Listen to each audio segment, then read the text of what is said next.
StormWatch number 5, written by Paul Cornell, art by Miguel Sepulveda. We left off last issue with them wrapping up the arc, and then some dude showed up from StormWatch Shadow Cabinet that looks like a literal walking galaxy and says, "All right, Adam, you gotta die."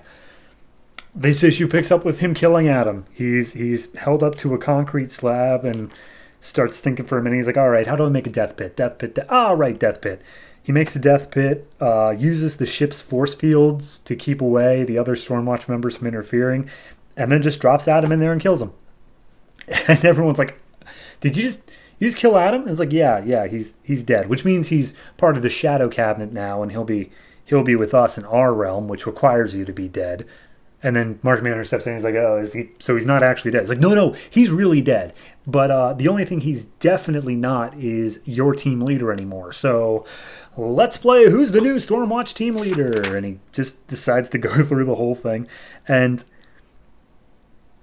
everyone's just like, "All right, I mean, can we have some time to think about it? Because we need to kind of, sort this through and figure out who's going to be the person." And he's like, "Okay, but no, because it's not really a question. So here's what we're going to do." And immediately the engineer steps up and she's like, "Wait a minute, how do we even know you're from the Shadow Cabinet?" He's like, "I told you not to ask any more questions, and you're still doing that. So stop." And he says, "All right, so Jenny, you're too young and you're not sure your powers yet, so you're not going to be the leader. Jack Hawksmoor, the god of the cities, you have sex with Wells." I'm not kidding, that's a line. He's like, "You're too unpredictable to be lead Stormwatch." Martian Manhunter, you like to pretend that you're the last Martian, and Martian Manhunter's like, I don't want to be it.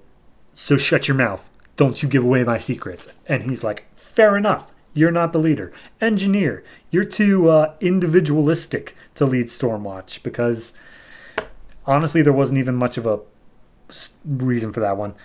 Harry Tanner, sword guy, you don't have the power because you're just good with swords. And that leads us to projectionist. That's right. The one that I feel like is the most useless member. You are clearly the leader of Stormwatch. Okay, bye now. So then he just leaves. And he's like, "Oh, and also, where are those new recruits? Find those." And then, he leaves. We cut over to the new recruits, Apollo and Midnighter. They're leaping through Stormwatch HQ, I don't even know what they're doing. They're just running through as fast as they can. And as they're running through, they're trying to find a way to stop the guy, I guess, from doing whatever it is he's doing. And Midnighter's like, "Oh, we couldn't teleport out of here because that guy would have just stopped us anyway." But Apollo eventually stops Midnighter, and he's like, "Look, you haven't given me a reason to work with you rather than work with them. So what's up?" And Midnighter's like, "Look, I worked for the little guy, and my powers always give me a feeling of what could happen next. So I know we're two of a kind. Call me Lucas." And he takes off his mask, shows Apollo's real face. And for those of you who don't know, Midnighter and Apollo are both very, gay characters. They are both homosexual. So I feel like this is them, saying that out loud now, but they haven't officially said that out loud. But, they are. So when they're saying, "Oh, I know we're two of a kind," and he's like, "Oh, I haven't been hiding it exactly." Maybe they're making that about something else, and I'm just misreading it, but I feel like that's what they're going towards. Anyway, they walk into a room, and they show all the alien threats that Stormwatch has dealt with. And Midnighter manages to figure that out because of its power thing, so he's just showing off for Apollo at this point. And then we cut back into the room with everybody, and Harry goes off to go find Midnighter and Apollo as Jack goes and stops, or at least tries to stop, the dude from leaving for a second. Doesn't work, and he just teleports out. But as soon as he goes, Projectionist is like, "All right, look, I don't want to be leader. I don't have a say in that. So hopefully we can just go a little bit without an emergency." And of course, the emergency alarm starts going off. Midnighter and Apollo think it might be them, but it's a proximity alarm, apparently, which Midnighter finds weird because they're in the middle of hyperspace. So nothing should be able to be here, period. Apollo's like, "Well, I'll go around and check outside. I've dealt with hyperspace before." And he just flies out the airlock. Meanwhile, Midnighter gets a sense of where he thinks it actually is because it's a diversion. He goes and he finds Harry, who's just pulling out all the data tapes from StormWatch HQ's like computers, and he's like, "Oh, that thing is taking control of everyone on the deck. I've got to get out of here so I can help save them," and blah blah blah. And Midnighter's like, "Okay, that doesn't make any sense."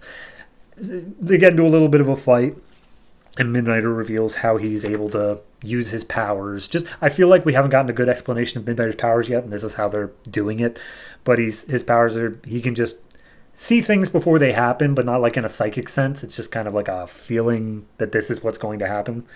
And he deduces that Harry has some sort of lying power because of it. So anyway, they get into a fight, and basically Harry's just like, "Look, my leadership is what Stormwatch is needing. They rejected my ability to lead them, so I'm going to go defend the Earth by leading them by force if necessary." And Midnighter's like, "Well, that's not cool." So they get into a fight, and then immediately mid-fight, Projectionist stops and is like, "Why are we fighting? What's going on?"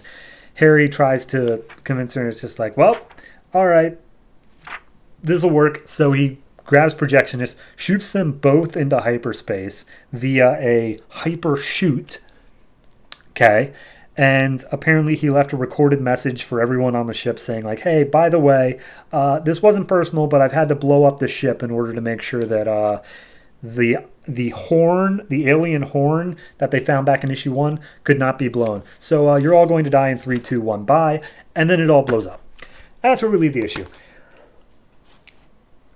It's not a complicated issue individually, like just taking it on its own. I follow exactly what's going on. It's just really hard to explain it because it's a lot of changing up of everything going on all at once. But the gist of it is that Midnighter fought Harry, and Harry might have done a heel turn, and Projectionist is technically the leader now. And out of those 3 things, only one of them I think is stupid. So yeah, overall, art-wise, I really like this. The ending shot of the ship blowing up was just fantastic. I have no problem with that at all. I have a problem with the fact of I know it's about to be subverted, but I'll let them see how they do it at the very least. So overall, I'm going to give this one a 6. I think it does have its issues. I like the shadow cabinet angle, and if Adam's actually dead, then that's interesting, but I have my suspicions he's not. So 6 up until I feel like there are actual consequences for this issue, which the most I feel is Harry being a heel turn, which honestly I already felt like he was when he absorbed the giant monster a couple issues ago, but hey, whatever. We'll see where it goes.